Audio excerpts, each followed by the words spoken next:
been slowly trying to unattach from who I am as a doing person. I do these things, but I am not that person. Unattaching from the story of this job and this thing that I do.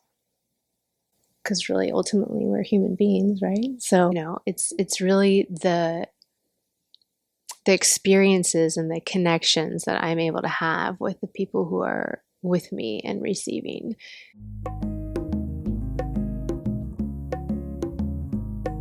Welcome to another episode of Laugh Out Loud podcast. My guest today is Gretchen. She's an event producer and retreat creator with over 20 years of experience, creating meaningful connections and transformative experiences. Her passion for human connection extends into her work as a sound practitioner and embodied dance coach. She uses sound and movement as tools for energetic healing and personal growth. I'm excited to have her and for you to hear more about her journey, experiences, and above all, her wonderful presence. Gretchen. Hi. Thank you so much for being here. Thank you for having me. It's an honor. I'm so excited to hear from you what is in this book, telling your experience and your work with sound, movement, events, retreats, and epic connections. And I'm curious to hear from you if you meet a stranger and you get asked, who are you? Hi, how are you? Who are you? What comes to your mind? Like, how do you describe yourself? What I'm curious about is that I've noticed that when we embark on a so-called healing journey or start to do work that is out of a certain box, then it can be a little tricky to explain or to fit in a box. Do you have that issue, or how do you describe yourself? In the past, I would say, my name is Gretchen and I do events and this is what I do. But as I've kind of started going through this journey of self-discovery, it's really become I am. I really like just the statement, I am. I am love. And that's just been really present for me lately, is just, I'm just this being, the soul that's here. And I'm been slowly trying to unattach from who I am as a doing person. I do these things, but I am not that person. So that's been a wild journey for the last few years, is really unattaching from the story of this job and this thing that I do. Because really, ultimately, we're human beings, right? So it's this dichotomy, because when I'm in a corporate event or I'm at, some industry events, I have to say I am an event planner, but there's moments where I'm like, ugh, it's not really who I am. And I'm not want to be in this box of what, society tells you should be. Yeah. It feels like an exhale. Yeah. You mentioned a dichotomy. Is it a dichotomy?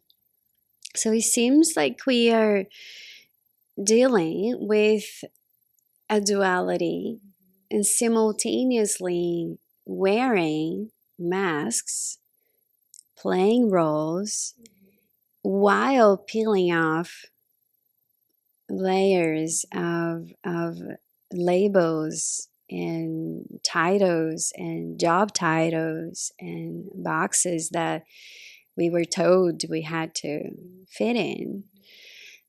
So how do you navigate this dichotomy? Where do you find how do you find a balance between still playing the roles, being at your corporate events, introducing yourself as so and so, and wearing many hats? How do you navigate that? It's a bumpy road. um, yeah, I think I have to come back to just the center, my center, and remember why I'm here. I try to bring my spiritual essence, often try to weave it into my business corporate as much as I can. I will uh, drop subtle hints here and there to potential, some of my clients, but still staying grounded in who I am at my core, and doing all the meditation and woo-woo things when I'm at home and at my altar. I think that's just been the balance. And really, for me, it's been a journey of navigating my nervous system. And I find that as I continue to balance my nervous system, there's much more ease and flow being between these two worlds. It feels like another exhale. I love that you mentioned to weave into your corporate events. Where do we draw the line? What is corporate and what is spiritual? Is there a real separation? Or have you faced this desire of letting it go? Having this impression that there's something more is spiritual than certain jobs? In my experience, most recently, I find there's just a lot of suppression and depression, a lot of unhappiness, and a lot of masking, whether that comes with substance or alcohol. I'm finding that a lot in this world where people are really wanting to just hide and be numb. And so there's times where I want to completely leave the corporate world. But there are those moments of connection with others where I feel that I have the opportunity to change and really maybe change somebody's mindset on something. And so those are the moments where I'm like, well, maybe not yet. Kind of gets me a little emotional about that, but it's, maybe I'm here serving a higher purpose. Yeah. Mm-hmm. What occurred here is that what a wonderful opportunity to bring into those spaces more authenticity, more meaningful connections. We can assume that every human being is looking for either a sense of security through a job, through the corporate space, to provide for their family, and we can hear messages from the personal development world and spiritual circles that you just let it go. Mm-hmm. That can sound like it's just you just let it go, but what if the expansion of consciousness could be blending the two worlds, bringing into the corporate spaces more opportunities for practice, more mindfulness. Right. Right. As I was telling you before this, I did this corporate event as a sound healer and a facilitator that came in for a large corporate event that was, here in San Diego. And what was fascinating to me is that of the maybe almost 200 people that came through, it was multiple sessions, over 90% of them had never been to a sound bath before. So they had no idea what was happening, but so many people really received it. And it was such an honor to be on the other side of that, delivering like a passion of mine and sharing that with them. And a few of them walked up to me after and were talking about how a specific sound or instrument that I use brought up this memory that they had had of a past, or another one said, I want to do this at home. What instrument do you think that I should get for just my home practice? And then another one asked, how do you get into this? And so I left like, wow, okay, like this not yet, like this is where I'm supposed to be. It was so fulfilling. We can be very quick to assume or to judge that the corporate world is not interested or is interested in something else. But we are all human beings interested in the same thing, which is some peace of mind, some sense of security that it can come from our beliefs, our perceptions, and all doing the best we can, right? I think it's beautiful for somebody who has never experienced anything like it. It seems to come across a lot more easily and with a lot more appreciation even. Yeah, absolutely. Right? Yeah, and the recognition of being where you are supposed to be. What led you to sound?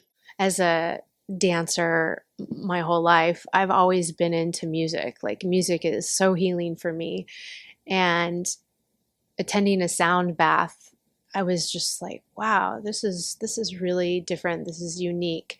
This is something that I want to look into and do. And so I attended a training, and I got a little bit more like zest for it, and I was like, okay, let's see. And I bought my first set of bowls and continued to be a student and learn. And then I had another sound bath actually with a whole different set of bowls. And I left my body at that sound bath. And then I was like, I doubled down on it. I said, this is something. And just the most profound experiences for me, just receiving. I thought, wow, how can I share this with other people to see? And so my experiences in now giving the sound baths and having the attendees receive has been so profound and powerful. And every time is different, and every bowl plays differently for me in each situation. And so I've really been navigating and weaving this journey of having this relationship with these instruments, and the energy of the instruments now have like become very potent and pure for me.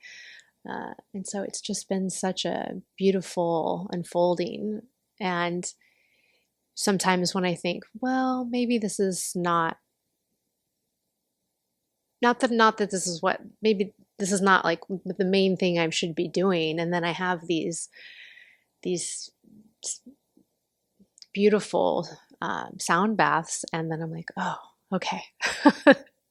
No, this is right. This feels right. And it's not, it's really the experiences and the connections that I'm able to have with the people who are with me and receiving. It's been so beautiful. Beautiful. You touched a point that I think many can relate with, an experience that you feel really aligned with, such as sound, and then there is that click. Is this it? Is this what I'm supposed to be doing? And then we try to fitting sort of like a job title and a career vision and a career path, and again, and what I often refer to as life provision. So it sounds like it could be more fluid, more diverse than we might Absolutely. want to think with our linear way of thinking, right? Yeah, it's almost like another tool in the toolbox, right? Is kind of in this vast picture of our existence at the moment. Maybe that's more accurate. I don't want to say this is who I am and this is what I do. This is a part of me and that brings me joy and flow and connection, but there's so much more. And there's so much more potential and possibility. And I feel I'm trying to find just kind of go with the flow and be like, this feels good. This doesn't feel good, but this feels good. I'm going to follow this for a while and then maybe something else will unfold. Right. Right. So it's kind of where I'm at the moment. Yes, yes. Give ourselves permission not to fit in a certain category and just live one moment at a time, right? Right. And yeah, this is a beautiful tool in your toolbox. So another tool you have is dance, embodied dance. What is embodied dance, and what is your experience with it? I've been dancing since I was a little girl and I've loved to dance. I also cheered and I fell out of it for a very long time because it was so structured. And it was everything. This is the choreography. This is what you have to do. This is what you have to look like. I mean, I was a collegiate cheerleader and I just fell out of dance because it wasn't bringing me joy anymore. And when I found embodied dance of just moving intuitively, how does my body want to move in this moment? And it might not look pretty and it might not look choreographed, but it's a movement and I'm allowing the wisdom and my body to speak to me through movement. And so that has been super, super powerful as a healing modality. And so I, kind of dove a little bit deeper in that. And I'll tell you, I can't even go to a dance class that has choreography because it just doesn't feel good. I like to move how my body tells me to move. And it could just be like flailing your arm or laying on a ball on the ground crying, but it's ultimately just allowing your body to express itself and what it's going through at that moment. Like something feels sharp or this feels how do I want to move for this? You know, when I'm angry, I dance. When I'm excited, I dance. When I'm sad, I dance. And it's been super, super healing for me. Hmm. Beautiful. Yeah, dance has seems to break layers of protection and that we guard and that comfort shell and so dance kind of softens that and can take you to very vulnerable places that there is no really other way um, other than movement. Yeah, your body again. Finding those spots in your body that are storing. Right. What doesn't feel good? Maybe I need to move it a little bit. It's interesting to me is, in working in this modality, I find a lot of people don't feel comfortable in their body and they don't feel comfortable expressing and moving. I mean, for me, I'm that person who's alone on the middle of the dance floor dancing, thinking these people think I'm crazy. But I'm doing it anyways because I hear my song and I'm out there. And there are people who have to be intoxicated to feel that they can dance. And it's such like a powerful tool to move this body that we've given is like a dance with the divine. Really getting in touch with this intuitive and this intelligence of our body.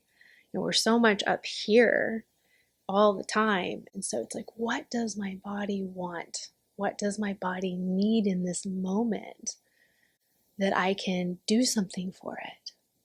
I mean, I just had a situation over the weekend is my very triggering moment with family and my partner. And, I sat there and I'm like, okay, I'm going to do my breath work. I'm just going to, long exhale. I'm going to try to calm my nervous system. And I'm sitting there and my heart's beating and I'm starting to like build this rage inside and not like understanding it. And I'm like, I told my partner, I said, I'll be back. This was at midnight, by the way. And I said, I'll be right back. I took my phone, I put on my music, and I just danced. And I just was in his living room, dancing, probably for about 20 minutes, just doing whatever I needed to do to shake it all out of me. And it was like night and day. Amazing.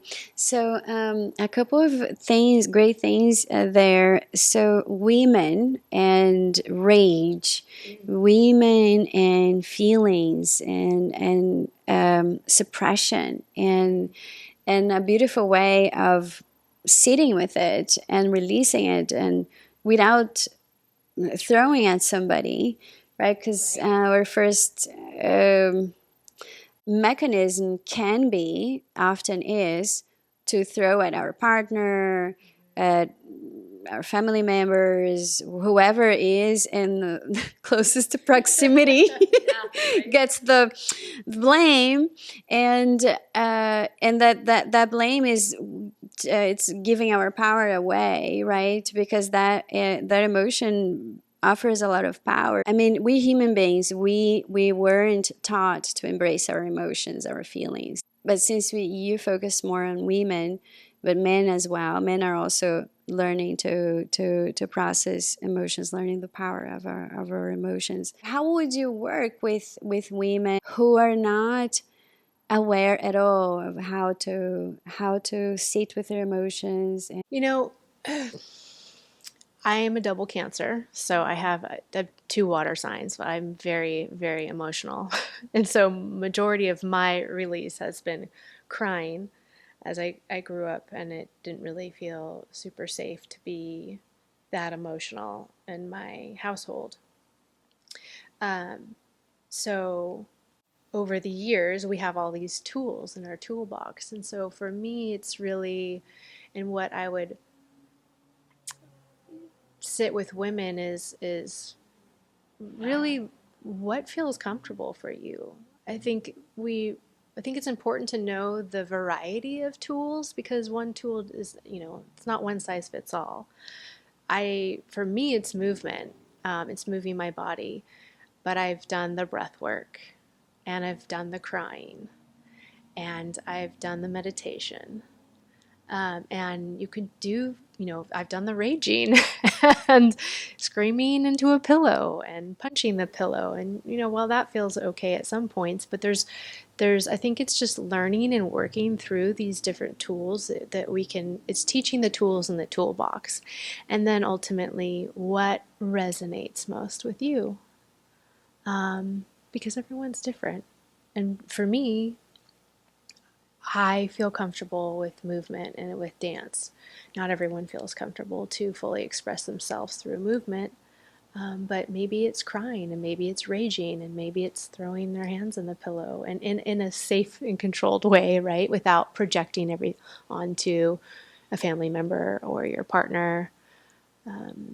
So I'd really want to just have that connection and that time to go through and really understand and learn the tools and then see what resonates and aligns. it always comes back to self-investigation and really connecting with your unique path, and learning to listen to what resonates, what aligns. And there's so many tools, so many advices out there. So finding what works for you. But in your experience, what do you see on the other side of that process of using movement and breath work and sound to release that emotion, that trigger? what do you see through that process? What do you see on the other side? Relief. Relief. It's clarity, it's this moment of almost self-inquiry. And I've been an investigator and I've been curious for most of my life, as long as I can remember.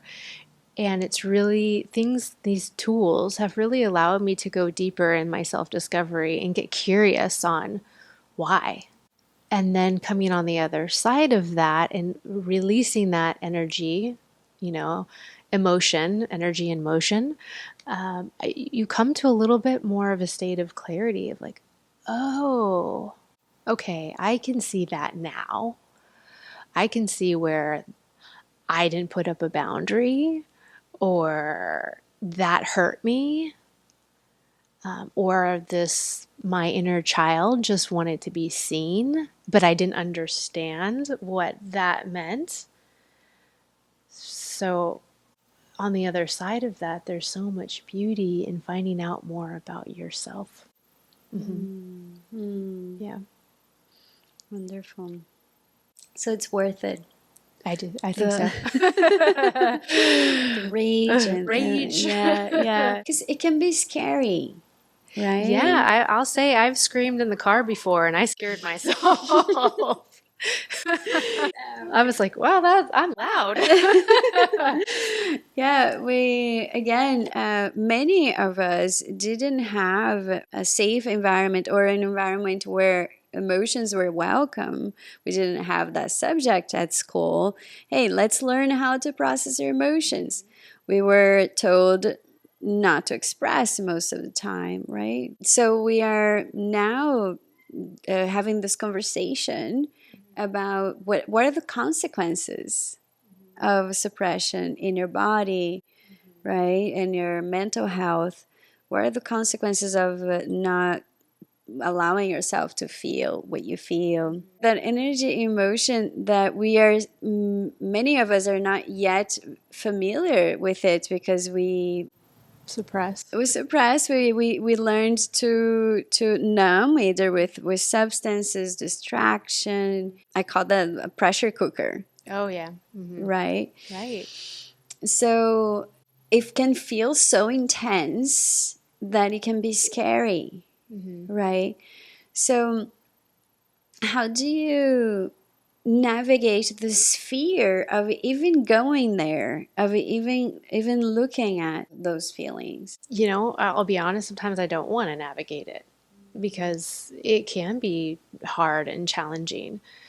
But I also have my coach in the back of my head saying, you got to do the hard things and then tell yourself the truth on how it went. Taking that first step and then realizing how much better and freer you are on the other side just gives more momentum to be that way. I find it very interesting when I watch, just even on TV and with people in my life, when they start crying, they immediately apologize.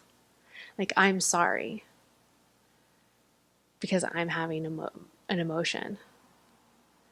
And that breaks my heart. That was me.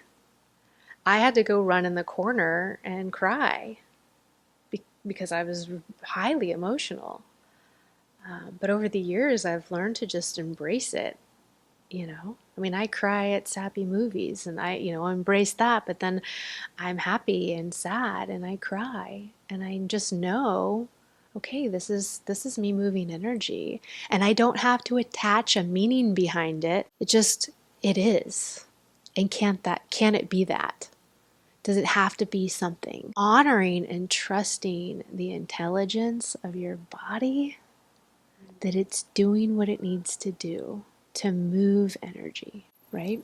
Right. Mm-hmm. Wonderful. So having support from your coach or somebody to hold space.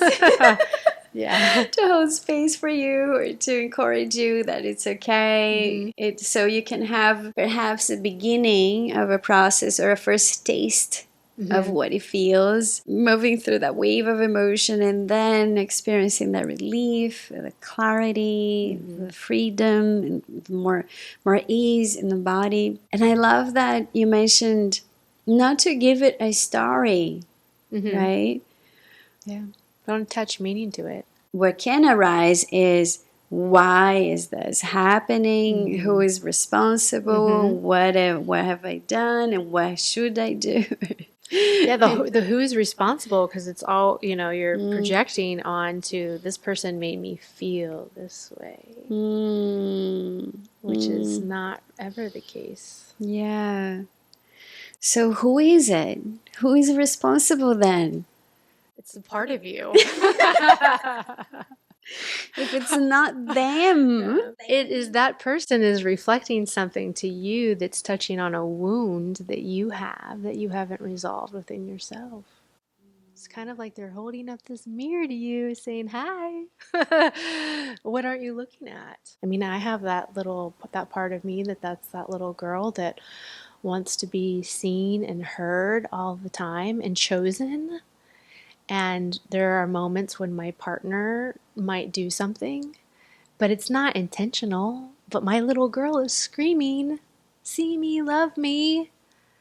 But I know that's a unhealed part of myself. So they are not intentionally hurting us. No. Oh. So it sounds like there is a process of looking at that little girl. Yeah. Yeah, Right? I've really gotten into IFS, internal family systems, which is really looking at that we all have these parts. And so I'm starting, instead of saying this is me, like a part of me, I'm not owning that whole identity, but a part of me feels this. And that could be that part of the wounded little girl at 7 years old with her little pigtails that is feeling really unseen and and unheard. And then there's a part of me that's the judge that is constantly in my head judging, and she's a very strong part, but they're just parts of me. And learning to love them and understand that that's just not who you are, it's a part of you. And how can I integrate that part of me? So integrating with love. Right. Yes. Love. Yeah. She is a part of me and I love her. What else can I say after that? I think that sums it all. Just love all parts of that beautiful self. Yeah. It's not easy to do, No one said it was going to be easy. Yeah. I think we make it hard in this scheme of things. We like to suffer. Oh. Why do you think that? I think that we like to make things harder on ourselves than what they can be. What are your thoughts on that? There's a lot of thoughts here. We should all be laughing. There is a big truth to that, and it is when we perhaps have experienced more of the pain than the ease, the joy, the laughter, Right. And so that is more familiar. Absolutely. And we just keep forgetting to, just out of familiarity, forgetting to go into the essential love, joy, the childlike perspective and laughter, because we forgot because we spend so much time in our shadows, in our triggers, in our pain, and then it's kind of like consciously, it's not that we like it, but it's where we spend so much time in, so it's like that familiar. Yeah, it feels comfortable, for sure. A lot of it is gratitude, the flipping, finding gratitude in every moment, you know. And then I think that we're like in this like cosmic soup, and we're on a rocks in the universe spinning, and we're like, life sucks and traffic was hard. And, you know, and we just, it's like feels comfortable being that ick, you know. This sucks and that sucks and my coffee didn't turn out right, or, you know. And you have more, more people to join Yeah, you to in the be on party. it. Yeah, Yes. Years ago, my girlfriends and I used to go out, and we'd be, you know, yeah, we'd be like, and then this happened and this happened, then he yeah, did this and that, you know. yeah, And I yeah, see, it's interesting to be now here and see that, and how it just brings more to you. I mean, if you attract more of that. yeah. Is gratitude the I flip think side? so. I think so. Really having gratitude for what you have in the moment, even though the situation might suck, you know, but what can I be grateful for? I'm here. I'm alive. Another exhale. Beautiful. All right. So before we wrap up, how can somebody find you to work with you to get more of this beauty and this sound in more of your toolbox? So I have a website called The Epic Connection. You can find me on that and reach out to me there. I'm also have an Instagram, The Epic Connection, and then my Instagram is Gretchen619. I probably will have a few sound baths lined up in the next couple months. I'm going to be traveling a little bit, but when I get back, I really want to open up some more public sound bath options for folks that are local. And then I do retreats and such along with corporate events, but at the moment I don't have any retreats coming up. But All right, we stay tuned. we do. Can't Stay wait. tuned. We can't wait. We can't wait. I had the honor, the pleasure of experiencing your sound bath. It was fantastic. Thank you. It's definitely been up leveled. More instruments. Yeah, there's so much more I would love to talk to you about, sound, and it never ends, right? Oh yeah, I know. Yeah, I know. I can geek out on sounds for hours. I'm so passionate about it. It's so beautiful, so healing. yeah. Is there anything that comes to your heart? Anything you would like to share before we close? I would just say, have grace for yourself on this journey. It's bumpy and it's can tend to be frustrating and long, but there's always a death and a rebirth and a death and a rebirth. And if you can just surrender to the experience and really trust yourself, I don't think you can go wrong. Wonderful. Thank you. Thank you.